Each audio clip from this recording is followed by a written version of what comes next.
بسم اللہ الرحمن الرحیم۔ سلطان صلاح الدین ایوبی اور گستاخ رسول صلی اللہ علیہ وآلہ وسلم۔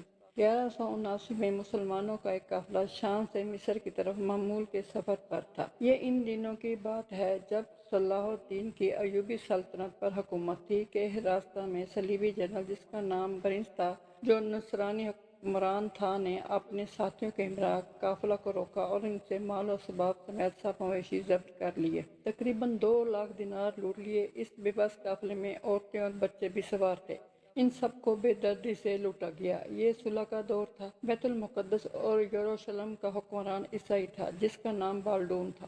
کچھ عرصہ بعد اس واقعے کی اطلاع صلاح الدین ایوبی تک پہنچی۔ وہ ان دنوں شدید علیل تھے۔ طبیعت اس قدر ناساز تھی کہ گھر سے باہر نہیں جا سکتے تھے۔ صلاح الدین ایوبی نے اللہ تعالیٰ سے دعا فرمائی کہ یا پروردگار، مجھے صحت نصیب فرما اور مجھے اس وقت تک موت نہ دینا جب تک بیت المقدس کی آزادی نصیب نہ ہو۔ مجھے اس گستاخ رسول صلی اللہ علیہ وآلہ وسلم صلیبی جنرل برنس کو شکست دینے کی توفیق عطا فرما۔ سلطان صلاح الدین ایوبی کی یہ دعا اللہ تعالیٰ نے قبول فرمائی۔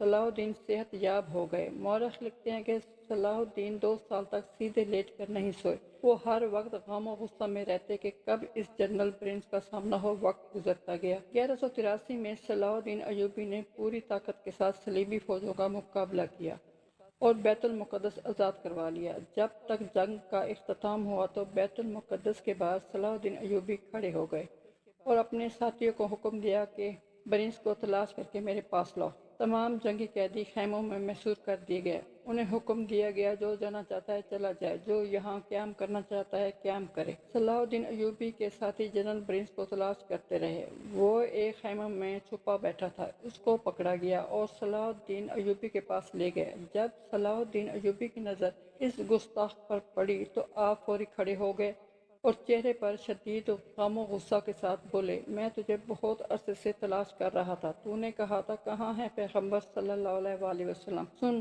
آپ صلی اللہ علیہ وآلہ وسلم نے مجھے بھیجا ہے۔ جنرل خوف سے کانپ رہا تھا۔ صلاح الدین ایوبی آ کے بڑھے اور اس کا سر تن سے جدا کر دیا۔ صلاح الدین نے اپنے ساتھیوں کو حکم دیا کہ تمام جنگی قیدیوں سے کہہ دو کہ فتح مکہ پیروی کرتے ہوئے فتح بیت المقدس کے موقع پر سب کو معافی ہے۔ آپ لوگ جا سکتے ہیں۔ جنگی قیدی آہستہ آہستہ روانہ ہو گئے۔ پورا فلسطین اور بیت المقدس آزاد ہو گیا۔ صلاح الدین ایوبی کی خواہش فلسطین اور بیت المقدس آزاد ہونے سے پوری ہو گئی۔ صلاح الدین ایوبی کی دوسری خواہش تھی کہ وہ مکہ کی طرف ہجرت کریں اور حج کا فریضہ ادا کریں، لیکن نہ کر سکے کیونکہ ان کے پاس اتنے پیسے ہی نہ تھے۔ وفات کے دن گھر سے تقریباً 2 دینار ملے۔ ان کے سوا کچھ نہ تھا جسے فروخت کر کے کفن دفن کیا جا سکے۔ لیکن خلفائے راشدین کے بعد مسلمان قوم پر اگر کوئی کاری ضرب لگی تھی تو وہ سلطان صلاح الدین ایوبی کی وفات۔ صلاح الدین ایوبی اکثر کہا کرتے تھے کہ سلطنت اسلامیہ کی کوئی حد نہیں۔